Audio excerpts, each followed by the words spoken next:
আজকে আমি মুসুরির ডাল রান্না করব। তার জন্য আমি তেল দিয়েছি কড়াইয়ে, পেঁয়াজ, রসুন, শুকনো লঙ্কা, পাঁচফোড়ন দিয়ে এটাকে আমি ভালো করে ভাজা করে দিচ্ছি।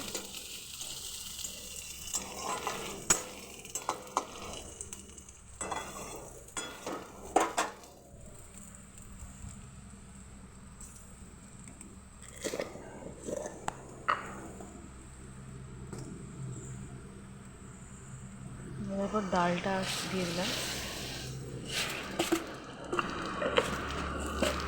ডালটা দিয়ে নাড়াচাড়া করে নেব।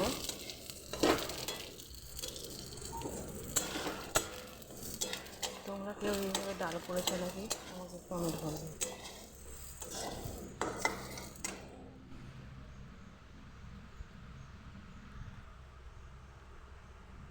জলটা দিয়ে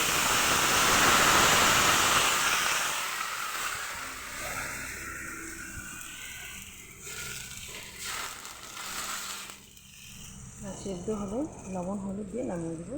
আর আজকে আমি ছোট্ট মাছ করবো। দেখো, তার জন্য বেগুন, আলু, পটল কেটে রেখেছি, তারপর পেঁয়াজ দিয়ে দিয়েছি। এখানে পটল ভাজা করবো। আর এই দেখো ছোটো মাছ,